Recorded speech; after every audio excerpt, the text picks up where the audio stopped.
bring them hope, Commander Burnham. Bienvenue au podcast Premier Visionnement. We have just found the source of the burn. Aujourd'hui, on parle d'un épisode de Star Trek Discovery. I see something, but it's hundreds of thousands of kilometers away. Bien entendu, avant de commencer à écouter le podcast, je vous suggère fortement d'écouter l'épisode de Star Trek discuté aujourd'hui, car je vais le spoiler complètement. That is precisely the kind of Pyrrhic victory Kobayashi Maru trains you to avoid. Bonne écoute. Let's fly.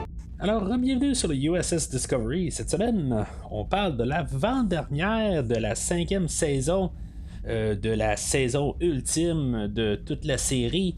L'épisode Lagrange Point qui fait référence je pense que c'est les ce que je pouvais lire là, c'est pas tout à fait clair là, je suis pas vraiment là astrophysicien là, en bout de ligne là, mais tu sais c'est des points de gravité qu'il y a tout ça, puis tu sais dans tout cas d'après moi c'est un peu là où ce que le Discovery où ce qu'ils sont dans le fond là, avec toutes les entre les deux points là, les deux les trous noirs là, dans le fond là. En tout cas, moi je pense que c'est ça tout à fait qu'on fait référence là, en tout cas.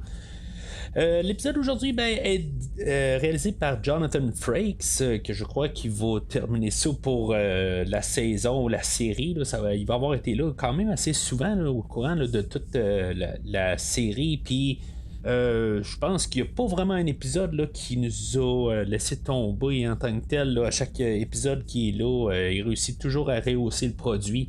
Je pense que j'aimerais ça qu'il fasse une série au complet là, où, honnêtement c'est peut-être pas un cerveau pour faire je dis pas ça méchamment là, mais c'est peut-être pas quelqu'un pour être dans l'équipe d'écrivains, mais j'aimerais ça quasiment qu'il fasse une série au complet. Juste de A à Z qui réalise là, un 10 épisodes, quelque chose de même, une saison, quelque chose de même. Je suis certain qu'on aurait un produit là, vraiment solide. C'est sûr que ça demande beaucoup de temps, là, mais ça demande beaucoup de temps en bout de ligne. Ils filment pas, ils vont juste filmer jour en jour, tout simplement. C'est pas pire que filmer un film, il faut s'entendre là, que c'est peut-être 7-8. Normalement, un épisode, là, c'est une semaine à filmer. Probablement, je pense, avec une journée off. Fait que, s'ils filment. C'est 2 mois et demi de travail, là, on s'entend que c'est pas astronomique comme travail. Fait que je pense que ça se fait là. J'ai un petit peu de misère à comprendre pourquoi que des réalisateurs ne font pas tout au complet. Je comprends que peut-être il a juste à pas être là pour le pour l'édition, des affaires de même, là, mais juste au moins pour filmer. Là. En tout cas, c'est une curiosité que j'ai, là, que je comprends pas là, pourquoi qu'une série, des fois, peut pas avoir le même réalisateur là, d'un bout à l'autre. Peut-être pour donner la chance à plusieurs réalisateurs de montrer leur travail, des affaires de même. Mais bon, en tout cas, c'est un peu une question que je pose. Avant d'embarquer dans l'épisode, je vais vous parler là, de quelques petites nouvelles là, de Star Trek là, qui sont sorties là, dans depuis le dernier épisode. Là, on en sait un peu plus là, pour la prochaine série là, qui va être. On sait comme c'est qui notre tête d'affiche. On a Holly Hunter, actrice. C'est elle la principale. Okay? À partir de là, elle va faire quoi exactement? On parle de toujours Starfleet Academy. En tout cas, on va voir ce que ça va donner. On suppose que que le personnage de Tilly va se ramasser sur ce show-là, mais bon, on va voir vraiment ça, qu'est-ce qui va se passer. Là. On va avoir pas mal une idée, je pense, la semaine prochaine, une fois qu'on va avoir fini la série. Puis dans le fond l'autre grosse nouvelle là, qu'on sait là, c'est Simon Kinberg qui comme est rendu le producteur là, dans le fond là, pour les prochains films de Star Trek. Simon Kinberg, moi j'en ai parlé quand j'ai parlé là, du film du dernier X-Men. Dans le fond j'en ai parlé beaucoup pendant toute la rétrospective des X-Men que j'ai fait là, il y a à peu près 4 ans de ça. Pour moi, c'est pas une bonne nouvelle tout à fait, là, parce que le film qu'il a réalisé comme réalisateur, là, c'était Dark Phoenix, puis c'était pas nécessairement Ben, tu sais, je dis ça, mais je viens juste de m'acheter là, le 4K il y a quelques semaines de ça, parce que je l'ai pas écouté là, depuis le cinéma. Puis je me suis dit, je voudrais la revisiter juste pour le fun. Là. C'est vraiment un peu hasard de même. Là. Mais tu sais, de mémoire, c'était un produit qui était. C'est comme un peu. Le Dark Phoenix, c'est un peu le remake du troisième film. Puis le troisième film était meilleur. Ben, tu sais, moi, j'ai pas détesté nécessairement le troisième film. Là, peu importe. Je suis pas ici pour parler d'X-Men. Mais qu'est-ce qu'on parle là, en tant que tel, là, de faire une histoire prequel au film de 2009, que je comprends pas tout à fait le but là-dedans, de faire un prequel à ça, parce que ça lui-même était un prequel. Sinon, ben, c'est un total reboot. En tout cas, on va voir là, ce qui va se passer avec ça. Là. Mais il y a toujours un plan pour un quatrième film dans le Kelvin Timeline. Celui-là, je l'attends quand même. Là, pas étant super grand fan du Kelvin Timeline, mais c'est quand même un côté que j'aime bien pour le côté cinéma, pour juste un peu le divertissement. C'est sûr, en tant que tel, là, j'ai pas autant de problèmes avec que je pense que beaucoup ont. Ça a toujours été ça. Là. Je sais que surtout au début, là on devient un peu dans le nostalgique. Puis il y a beaucoup de gens aussi qui l'ont découvert. L'univers de Star Trek avec le Kelvin. Fait que, tu sais, mais je sais que beaucoup du monde qui aimait Star Trek avant n'ont pas beaucoup aimé le Kelvin Timeline, mais moi il m'a jamais vraiment dérangé avec l'idée là, qu'on était là, dans une réalité alternative, puis que je sais pas, les lois doivent pas marcher tout à fait pareil là. Éventuellement là, je vais les couvrir au podcast là. Je vais plus regarder ça à la loupe, mais c'est pas 3 films qui me dérangent tant que ça. Là. C'est pas nécessairement. Ben, de toute façon, Star Trek, pour la générale, là, les émissions sont toujours meilleures que les films. Fait que c'est pas. Ils sont meilleurs que certains films, mais il y a des films qui sont meilleurs aussi. Là, fait que en tout cas, c'est quelque chose. C'est un débat pour un autre jour. Fait que c'est pas mal ça pour les nouvelles, mais des choses que je suis quand même content pareil de juste savoir au moins qu'on travaille dessus. Moi c'est plus ça là, que. Parce que tu sais, avec les films, ça veut dire que quand même c'est vivant. C'est pas endormi, c'est pas. Parce qu'avec une série, éventuellement, ils peuvent juste tirer la plug entre 2 plans, puis entre 2 épisodes ou entre 2 saisons, des affaires de même. Un peu comme qu'on a fait avec Discovery, où ce que on a. Ce que j'ai pu comprendre, c'est que dans le fond, pour la semaine prochaine, quand on va parler de la finale, c'est que la 5e saison, c'est ça, était pas planifiée avec la dernière. Là. Puis que dans le fond tout le cheminement aujourd'hui va être une fin de saison, puis ce qu'ils vont avoir filmé par la suite, c'était pas des reshoots, c'était plus pour faire une fin à la série. Fait que c'est comme un. Je sais pas par la suite là, qu'est-ce qu'ils vont faire là. Peut-être que le mariage a été rajouté par la suite. Peut-être que Saru n'était pas bien là aussi là, dans le filmage initial là. En tout cas, chose qu'on va plus avoir d'éclaircissement là, la semaine prochaine. Fait que je me lance pas trop là-dessus. Mais c'est ça. On va commencer à rembarquer là, dans l'épisode là, de la semaine. Fait que moi j'ai écouté une entrevue là, avec Blue Del Dario dans l'épisode avant de commencer là, à enregistrer l'épisode là, je veux juste un peu savoir comment elle voyait ça là. En tout cas j'ai suivi quelque chose, puis je suis tombé sur une entrevue sur elle là, pour l'épisode d'aujourd'hui. Fait que je vais peut-être passer quelques commentaires sur elle là, que je vais trouver intéressant. Mais sinon, l'épisode commence dans le fond le retour de Saru. Dans le fond, lui aujourd'hui, c'est se retrouver avec Tarina. On voit que le filmage est limité. C'est les mêmes acteurs qui jouent contre. Non, c'est vrai, la deuxième épisode, il était parti avec Burnham sur une planète. Mais c'est comme s'ils sont limités dans le temps un peu. On vient juste comme un peu le réintroduire dans l'histoire aujourd'hui. Pour dire où ce qui va aller là, l'épisode prochain là, qui va dans le fond là, confronter là, les Breen qui sont avec la tête comme tête le personnage là, de Primarch Talal, en tout cas Tahal, excusez, que dans le fond il y a un passé avec Raynor. Je sais pas s'il va y avoir comme un lien avec ça. Est-ce que Raynor va tomber face à Tahal la semaine prochaine? Mais l'histoire de Saru, j'ai pas grand chose à dire sur aujourd'hui. Je suis content de le voir. J'ai quand même aimé là, le petit moment là, avec lui et Terina. Où ce que on trouve la scène obligatoire là, pour démontrer peut-être qu'il va mourir au prochain épisode. Je sais pas, je l'ai dit au podcast en tant que tel, j'ai comme un peu peut-être l'idée qu'on va le tuer. En tout cas, c'est ce que j'avais un peu depuis certains épisodes là, qu'on allait peut-être tuer Saru au prochain épisode. Je vais peut-être me retirer de ça. Pour l'épisode prochain, d'un côté, ça serait cliché. Là, je veux dire, en tant que tel, il est supposé se marier. Puis combien de fois quelqu'un est supposé se marier? Dans le fond, une question symbolique. Il meurt, puis on a la naissance de quelque chose, ou peu importe, là, tout le temps un peu un genre de continuité, là, pas un paradoxe, là, mais un contraste d'idées. Fait que, en tout cas, mais c'est plus dans l'idée que souvent, mettons, si on retourne à la série Enterprise, où ce qu'on avait décidé là, de tuer, je me rappelle pas de son nom, là, mais on avait tué un personnage le principal là, qu'on aimait bien à la fin, puis que dans le fond, ça avait été très mal reçu.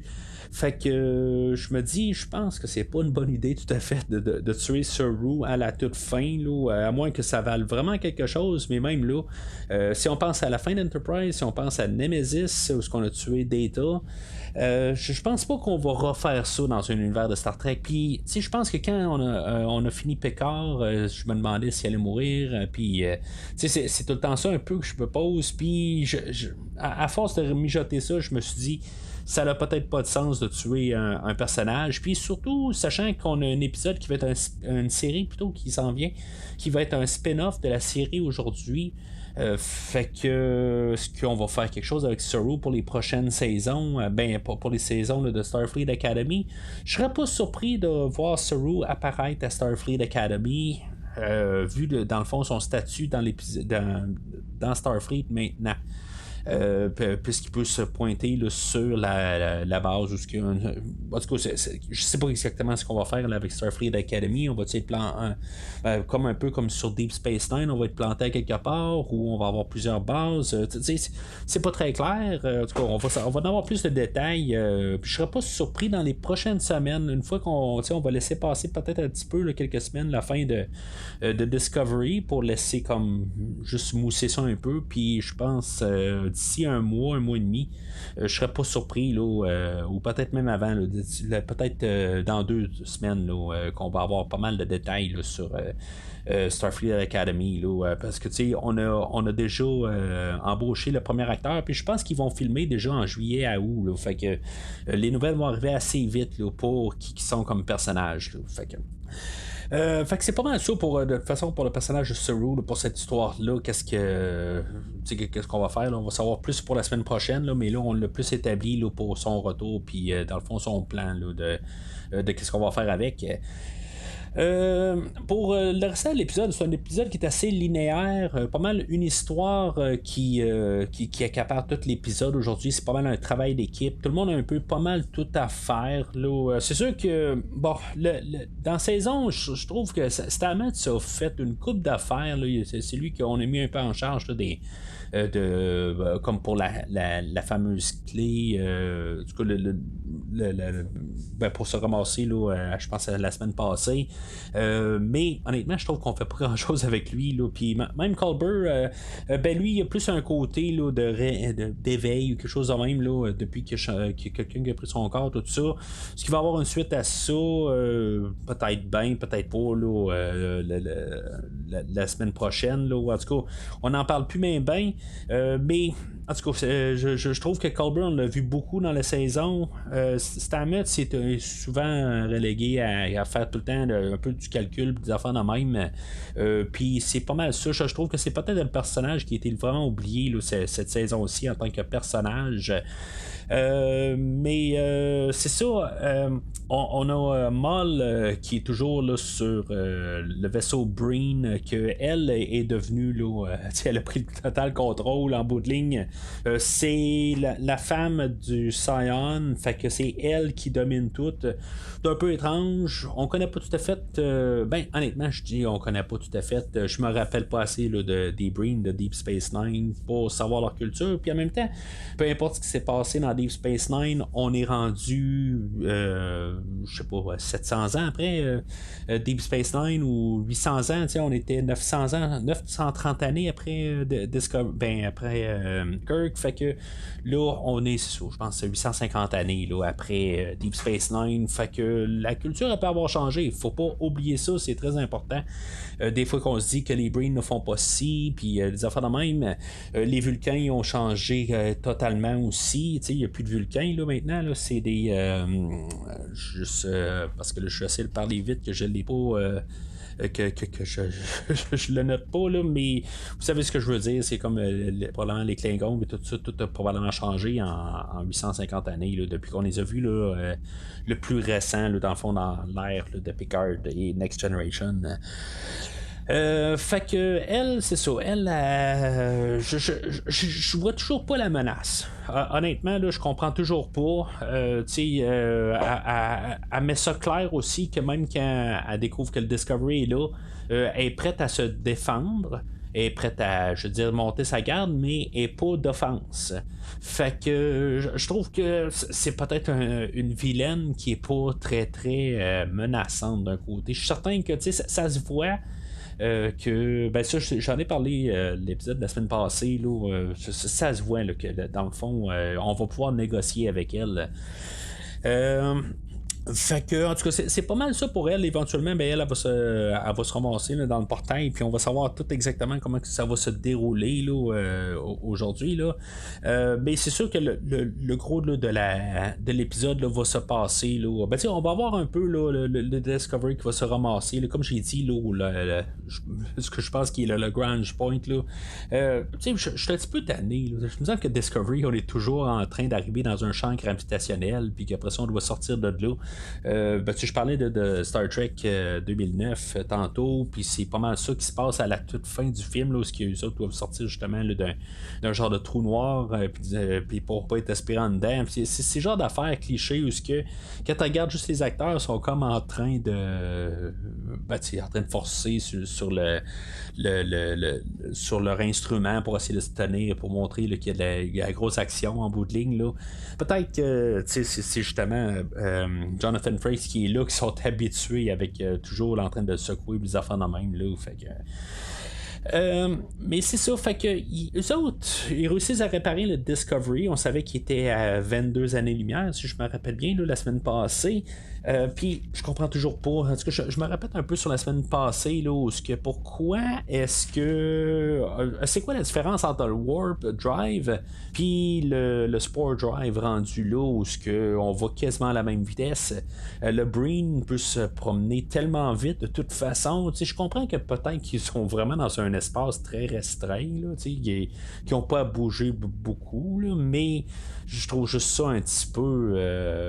Le Spore Drive ne sert à rien dans la saison aussi. Je pense que c'est là que je veux en venir. Là.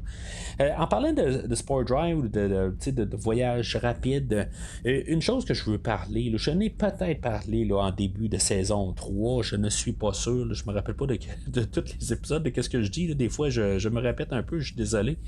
Mais leur téléporteur personnel qu'ils ont. Les humains ils sont faits forts dans ce temps-là parce que puis de pas faire une crise cardiaque à chaque fois là, que quelqu'un apparaît sur le pont. Là. Je comprends pas. Je me dis, là, tu sais, t'es en train de travailler, t'es en train de juste en train de regarder les affaires, tout d'un coup, t'as quelqu'un qui t'apparaît en face, et tu bouges pas, là. C'est merveilleux au 32e siècle, au 33e siècle, de juste pouvoir être de glace, puis quelqu'un qui t'apparaît dans la face, là, puis tu ne bouges pas, là.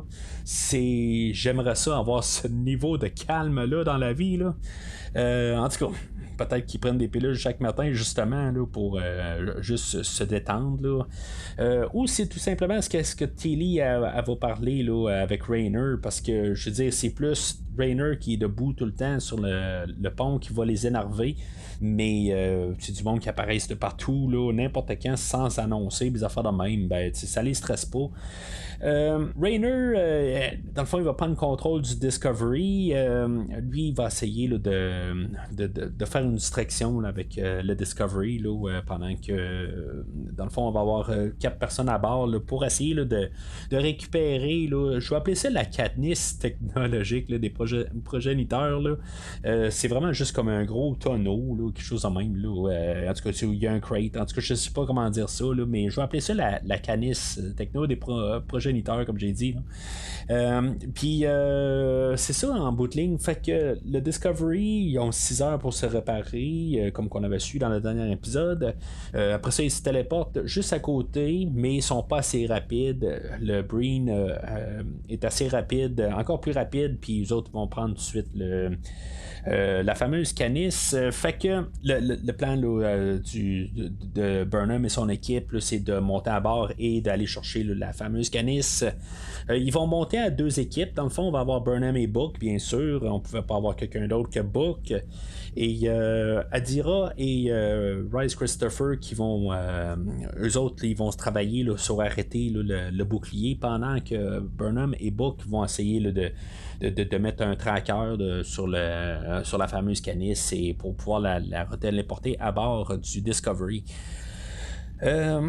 Puis c'est ça, fait que les autres ils vont avoir toute un armure là, de Breen dans les entrevues là, de Blue Dale Barrio là, qui fait Adira. Elle, c'est ça, tu sais, puis ça se voit à l'écran aussi là. Bien sûr, tous les Breen sont très grands, puis elle est très petite. Puis tu sais, il y a comme une différence un peu là. Puis pourquoi que les Breen s'en rendent pas compte? Il faut se gratter la tête un peu là-dessus, mais il faut pas se gratter parce que ça sert absolument à rien. Mais c'est sûr que tous les Breen auraient vu la différence là, rendu là, puis même Burnham aussi là, qui est pas bâti comme les autres Breen. En tout cas, c'est pas. Peut-être qu'il aurait dû prendre d'autres acteurs là, juste pour éviter là, juste pour cacher ça un petit peu là, tout simplement là, pour pas que ça apparaisse puis que ça soit pas trop évident. Dans le fond, c'est important que ça apparaisse d'un côté aussi pour nous visuellement, pour comprendre quand on a des Breen qui se battent contre Burnham et Book éventuellement, quand il y a quelque chose qu'on peut se rendre compte là, que les autres sont un peu plus petits, un peu moins bâtis là, fait que ça l'aide. Ben Book qui est quand même assez planté là, fait que lui est un petit peu plus dur à différencier là, des autres Breen. Des petits moments de comédie là-dedans là, où on va faire le cliché là, du visage là, dans le fond qui scanne pas, puis que on va justement prendre un garde assommé pour pouvoir ouvrir une porte. C'est du cliché, mais bon. Puis, un autre petit moment là, d'humour là, où ce que Book va flirter avec un autre Breen. Puis, peut-être qu'il va y avoir une suite à ça. Je le sais pas là, en bout de ligne. Là, je serais pas surpris que cette blague-là elle revienne là, dans l'épisode prochain d'une telle manière. Je sais pas comment. Là. Peut-être que Burnham va parler d'huile de Breen ou des affaires de même. J'ai aucune idée, mais je suis certain que ça va revenir au prochain épisode. Je voudrais parler justement là, de la vision qu'ils ont quand ils sont en Breen. Ils ont un peu là, le look Iron Man, là, où on voit juste le visage, là, comme quand ils parlent, quand vous écoutez là, Iron Man. Là, je veux dire, c'est un peu standard. On l'a vu aussi souvent là, dans la série où que Burnham est dans sa combinaison spatiale, puis c'est des manières faciles là, pour parler là. C'est des choses qu'on a vues souvent. Mais c'est le côté discussion où des fois ils ont une discussion entre eux autres, puis ils sont capables de changer là, de discussion super rapide, puis parler là, avec d'autres brains, eux autres qui ont aussi le traducteur universel où ils peuvent parler puis se font pas reconnaître là. Mais bon, tu sais, comment ils font la transition, puis que, tu sais, des fois, ils sont carrément en face de quelqu'un, puis ils sont en train d'avoir une discussion à part, là. Je me dis, ils ont probablement quelque chose là, dans leurs mains pour pouvoir changer les communications, mais il me semble qu'ils changent très rapidement de communication, puis c'est très dangereux, à quelque part, qu'est-ce qu'ils font. Dans tout ça, là, en tout cas, je me dis, il y a une manière, là, à quelque part. Mais il ne faut pas trop se poser de questions. C'est comme aussi là, les téléporteurs, là, comment ils disent aux téléporteurs comment pour se téléporter à tel endroit, les enfants dans même. Je sais pas. Ça, c'est l'intelligence artificielle pour nous, dans le fond, là, où on dit, téléporte-nous, puis tu sais où, là, mais eux autres, ils ont encore une intelligence artificielle encore plus avancée, fait que ils réussissent à tout trouver qu'est-ce qu'on veut, tout ça. Puis c'est ça, dans le fond, leur intelligence artificielle, dans leur casque, ils savent quand quelqu'un parle à un collègue ou il parle au brain. En tout cas, je vais mettre ça de même, là, tout court, là. Fait que c'est ça en bout de ligne. On a notre duo là, de Burnham et Book qu'eux autres vont se faire capturer. On va essayer un peu là, de ralentir Moll, essayer de traiter un petit peu avec elle, mais éventuellement avec le Discovery là, qui lui va se ramasser là, dans leur hangar pour essayer là, d'aller rechercher tout là, dans le fond. Là, c'est comme un plan là, extrémiste là, pour récupérer la canisse et récupérer tout l'équipage. Dans le fond, c'est un message codé là, que Burnham a envoyé à Raynor, que j'ai pas tout à fait compris pourquoi. Là. Je vais essayer de tout réécouter la saison. J'ai pas écouté toute la 4e saison, mais c'est sûr que la 5e saison, pour pouvoir faire un bilan total au prochain épisode, là, je vais essayer de faire ça, là, de tout avoir d'écouter la saison. Peut-être comprendre là, c'est quoi là, aussi l'OCK ou OCK qu'elle va avoir lancé comme message. Mais sinon, c'est ça. En bout de ligne, Moll, elle va sauter là, carrément là, dans la canisse. On avait vu que les Breen, nous autres, qui essayaient de rentrer, ils étaient attachés ou n'importe quoi, ils étaient comme aspirés à l'intérieur. Je continue à penser que peut-être que c'est une affaire là, on dit que c'est les progéniteurs, les créateurs, des affaires de même. Je serais toujours pas surpris de voir peut-être Benjamin Sisko apparaître au prochain épisode. En tout cas, moi je vais miser là-dessus parce qu'en tant que tel, je me lance sur une idée, je lance ça. Ça va être ça? Sûrement que je vais être dans le champ comme d'habitude, peut-être, mais je vais lancer l'idée. Je trouve que ça serait intéressant quelque part. On met beaucoup. Les Breen sont un produit de Deep Space Nine, fait que je pense que ça ira bien. Pareil comme que les bugs sont un élément important pour Next Generation et Picard. C'est, en tant que tel, je trouve que ça serait quand même une bonne idée là, pour clore ça, rendu là. Puis en même temps, c'était une saison qui n'était pas supposée être la saison ultime. Fait que, je veux dire, en saison 5, de ramener Benjamin Sisko, trouver une finalité avec ça, ça aurait été une bonne idée. Là, ça va tomber être la fin de la série. C'est peut-être pas ça qu'on voulait faire, là, mais bon, c'est ça comme je disais tantôt. C'était pas vu comme. Ça n'a pas été filmé. Tous les acteurs qui étaient là, ils n'étaient pas là pour l'idée de filmer la dernière saison. Ça a l'air quand même l'acteur là, qui fait Raynor. Je ne pensais pas, lui, ça a l'air qu'il avait dit, quand il a découvert que c'était la dernière saison, qu'il avait été signé pour plusieurs saisons, fait que c'est toutes des affaires. En tout cas, c'est-tu du discours là, juste pour faire parler ou quelque chose de même, là, fait que ça c'est autre chose, mais bon, fait que c'est ça pour aujourd'hui. Qu'est-ce qui va se passer la semaine prochaine? Moi c'est ça, je pense on va dans la première demi-heure, on va pas mal finir là, la saison. Puis le prochaine demi-heure suivant, je pense que on va avoir quasiment 2 moitiés d'épisodes. On va essayer de conclure ça. C'est sûr qu'il faut qu'ils ferment tout. On a Kovic, on a tous les personnages qu'on n'a pas vus aujourd'hui, qu'il faut qu'on ait de la finalité. C'est sûr, comme l'amiral Vance, on n'a pas vraiment beaucoup d'histoire de Vance. Kovic, on sait vraiment, je pense qu'on n'a même pas su vraiment c'est quoi son but là-dedans. Peut-être qu'on va finir avec lui, mais en même temps, il était pas planifié à ça. Fait que ils vont avoir filmé quelque chose comme un épilogue, mais c'est quoi exactement? Je serais pas surpris que toute l'histoire peut-être de Sorrow a été toute arrangée comme finale, pour faire un début puis une fin. Peut-être qu'il n'était pas là dans le filmage original ou quelque chose de même. Là. En tout cas, il y a quelque chose là, que je pense avec le mariage. Puis c'est ça. En tout cas, on va voir là, la semaine prochaine. On va pas mal finir. En tout cas, c'est sûr qu'en bout de ligne, c'est sûr qu'ils vont mettre l'emphase sur Burnham. Qu'est-ce qui va se passer avec Burnham et Book? Je commence à avoir mes doutes que peut-être que Book et Burnham ne reviendront pas ensemble, même si c'est ça qu'on se dit qu'on va faire. J'ai peut-être l'impression que ça va être terminé peut-être avec ces deux-là, pareil, ils vont l'accepter, quelque chose de même. C'est comme écrit trop qu'ils vont revenir ensemble, mais bon, ça je pourrais me tromper encore une fois. Sinon, pour le restant, ben c'est ça. En même temps, ça n'est pas la suite. À moins qu'ils veulent faire un épilogue plusieurs années plus tard, là, ça c'est une autre affaire aussi. Là. Mais bon, qu'est-ce qui va se passer avec Burnham? Pour lancer une idée, qu'est-ce que je crois le plus? Je me le demande sur le spot, là, en bout de ligne. Là, j'ai pas planifié mon podcast en pensant sur qu'est-ce qu'on va faire avec Burnham, mais je le pense en ce moment. Moi, je pense qu'on pourrait peut-être, si on n'est pas se débarrasser d'un personnage, je pense que ça serait peut-être Burnham à quelque part qu'on pourrait se débarrasser.